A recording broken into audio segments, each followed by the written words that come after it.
Belagavi police ವರಿಷ್ಠಾಧಿಕಾರಿ K Ramarajan ಶುಕ್ರವಾರ ಸುದ್ದಿಗೋಷ್ಠಿಯಲ್ಲಿ ಮಾತನಾಡಿ ರಸ್ತೆ ಸಂಚಾರ ನಿಯಮಗಳನ್ನು ಉಲ್ಲಂಘಿಸಿದರೆ ಹಾಗೂ ಕುಡಿದು ವಾಹನ ಚಲಾಯಿಸಿ ಅಪಘಾತ ಮಾಡಿ ಬೇರೊಬ್ಬರ ಸಾವಿಗೆ ಕಾರಣವಾದರೆ ಅವರ ವಿರುದ್ಧ ಕಠಿಣ ಕ್ರಮ ಕೈಗೊಳ್ಳುವುದಾಗಿ ಸುದ್ದಿಗೋಷ್ಠಿಯಲ್ಲಿ ತಿಳಿಸಿದ್ದಾರೆ. ವರದಿ ನಿರಂಜನ್ ಶಿರೂರ್, ಶ್ರೇಯಾ ನ್ಯೂಸ್ ಕನ್ನಡ, ಬೆಳಗಾವಿ. ಬೆಳಗಾವಿ ಜಿಲ್ಲೆಯಲ್ಲಿ ನಮ್ಮ ರಸ್ತೆಗಳು ಅಪಘಾತ ಆಗುವುದು ತುಂಬ ಜಾಸ್ತಿ ಇದೆ. ಪ್ರತಿ ವರ್ಷವೂ ಸುಮಾರು 800 ಜನ ಈ ರಸ್ತೆ ಅಪಘಾತದಲ್ಲಿ ತೀರಿ ಹೋಗ್ತಾ ಇದ್ದಾರೆ. ಈ ಅಪಘಾತದಲ್ಲಿ ಪರ್ಟಿಕ್ಯುಲರ್ ಆಗಿ ಕಬ್ಬಿನ ಸೀಸನ್ ಸಂದರ್ಭದಲ್ಲಿ, ಉಳಿದ ಸೀಸನಲ್ಲಿ ತಿಂಗಳಿಗೆ ಒಂದು 50ರಿಂದ 55 ಜನ ಸಾಯ್ತಾ ಇದ್ದಾರೆ. ಈ ಕಬ್ಬಿನ ಸೀಸನ್ ಶುರುವಾದ ಮೇಲೆ October, November, December, Jan, February ಈ 5 ತಿಂಗಳ ಸಂದರ್ಭದಲ್ಲಿ 70ರಿಂದ 80 ಜನ ಪ್ರತಿ ದಿವಸನೂ ಒಬ್ಬರೇ ಇಲ್ಲ ಇಬ್ಬರು ಈ ಕಬ್ಬಿನ ಗಾಡಿಯಲ್ಲಿ ಟ್ರೈಲರಲ್ಲಿ ಒಂದು ಒಡೆದು ಸತ್ತೋಗ್ತಾ ಇದ್ದಾರೆ, ಇಲ್ಲ ಟ್ರೈಲರ್ ಅವರು ಸ್ವಲ್ಪ ಸರಿಯಾಗಿ ಓಡಿಸೋದ ಕಾರಣ ಡೆತ್ ಆಗ್ತಾ ಇದ್ದಾರೆ. ಈ ಸೀಸನಲ್ಲಿ ಬೇರೆ ಸೀಸನ್ಗಳಕ್ಕಿಂತ ಈ ಸೀಸನಲ್ಲಿ ಸ್ವಲ್ಪ ಜನ ಡೆತ್ ಆಗುವುದು ಜಾಸ್ತಿ ಆಗಿದೆ. ಇದಕ್ಕೆ ನಾನು ಆಲ್ರೆಡಿ ಹೇಳಿದ್ದೀನಿ, ರಸ್ತೆ ಅಪಘಾತಗಳನ್ನು ನಾವು ತಡೆ ಮಾಡೋದಕ್ಕೆ ನಾವು ಎಷ್ಟೊಂದು ಪ್ರಯತ್ನ ಮಾಡ್ತಾ ಇದ್ದೀವಿ. 800 ಜೀವ ಕಳ್ಕೊಳ್ತಾ ಇದ್ದಾರೆ. ಇದರಲ್ಲಿ ಭಾಳಷ್ಟು ಅಮಾಯಕರಿದ್ದಾರೆ. ಅವರು ದುಡಿಯುವವರು, ಆ ಫ್ಯಾಮಿಲಿಯಲ್ಲಿ ಆ ಮಕ್ಕಳನ್ನು ಇಟ್ಕೊಂಡು ಹೆಂಡತಿಯನ್ನು ದುಡಿಯುವವರು ಈಗ ಸತ್ತೋದ ಮೇಲೆ ಆ ಫ್ಯಾಮಿಲಿ ಪರಿಸ್ಥಿತಿ ಎಲ್ಲ ನಾವು ನೋಡಬೇಕು. ಅದಕ್ಕಾಗಿ ಈಗ ನಾವು ಒಂದು ಕಟ್ಟುನಿಟ್ಟಾಗಿ ಒಂದು ಕ್ರಮ ಕೈಗೊಳ್ಳುವುದಕ್ಕೆ ಪ್ರಯತ್ನ ಮಾಡ್ತಾ ಇದ್ದೀವಿ ಮತ್ತು ಆಫೀಸರ್ಗಳಿಗೆ ಸೂಚನೆ ಕೊಟ್ಟಿದ್ದೀವಿ. ಯಾವುದೇ ಕಬ್ಬಿನ ಲಾರಿ ಮತ್ತು ಟ್ರೈಲರ್ ಇರುತ್ತಂದ್ರೆ ಕಬ್ಬಿನದ ಲೋಡ್ ಇರುವಾಗಲೂ ಮತ್ತು ಲೋಡ್ ಇಲ್ಲದೆ ಸಂದರ್ಭಗಳಲ್ಲಿ ಕೂಡ ಹಿಂದುಗಡೆ ಕಡ್ಡಾಯವಾಗಿ ರಿಫ್ಲೆಕ್ಟರ್ ಕ್ಲಾತನ್ನು ಹಾಕ್ಕೊಂಡು ಹೋಗಬೇಕು. ಇದನ್ನು ಪ್ರತಿಯೊಂದು ಫ್ಯಾಕ್ಟ್ರಿಯವರು ಕೂಡ ಇನ್ಶೂರ್ ಮಾಡಬೇಕು.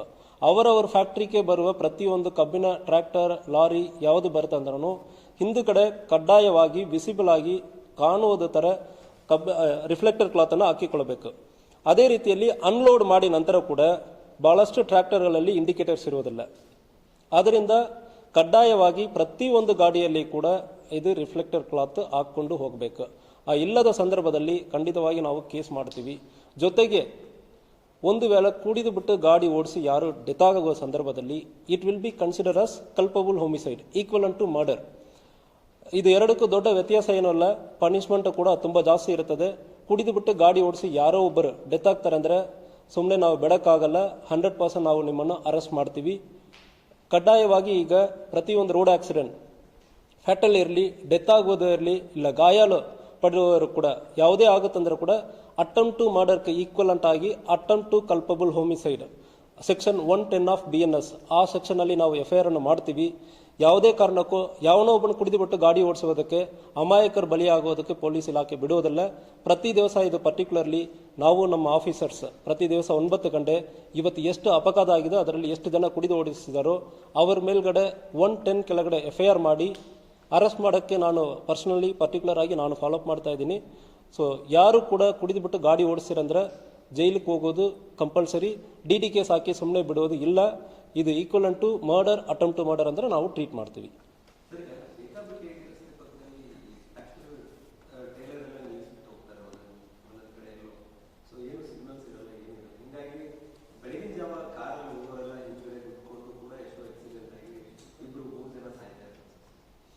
ಸೊ ಇದಕ್ಕೆ ಈ ಸೀಸನ್ ಸ್ಟಾರ್ಟ್ ಆಗೋದಕ್ಕೆ ಮುಂಚೆನೇ ಕೂಡ ಹಾರ್ವೆಸ್ಟರ್ ಮತ್ತು ಟ್ರಾನ್ಸ್ಪೋರ್ಟರ್ ಆರ್ಗನೈಸೇಷನನ್ನು ಕರೆದು ಮಾತನಾಡಲಾಗಿದೆ.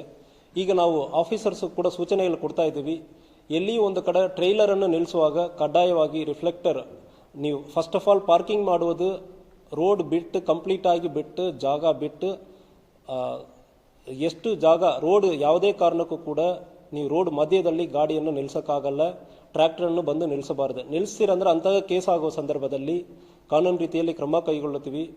ಅದೇ ರೀತಿಯಲ್ಲಿ ಗಾಡಿ ನಿಲ್ಲಿಸುವ ಸಂದರ್ಭದಲ್ಲಿಯೇ ಕೂಡ ರಿಫ್ಲೆಕ್ಟರ್ ಕ್ಲಾತನ್ನು ಹಾಕಿನೇ ನಿಲ್ಲಿಸಬೇಕು. ಇಲ್ಲಾಂದರೆ ಗಾಡಿಯನ್ನು ಕೂಡ ನಾವು ಸೀಸ್ ಮಾಡಬೇಕಾಗುತ್ತದೆ ಕೇಸಿಗೆ. ಇದು ಒಂದು ರೀತಿಯಲ್ಲಿ ಈ ಬೇಸಿಕ್ ಜವಾಬ್ದಾರಿಯನ್ನು ಹಾರ್ವೆಸ್ಟರ್ ಮತ್ತು ಟ್ರ್ಯಾಕ್ಟರ್ ಡ್ರೈವರ್ಸ್, ಇದು ತುಂಬ ಈಸಿಯಾದ ಕೆಲಸ.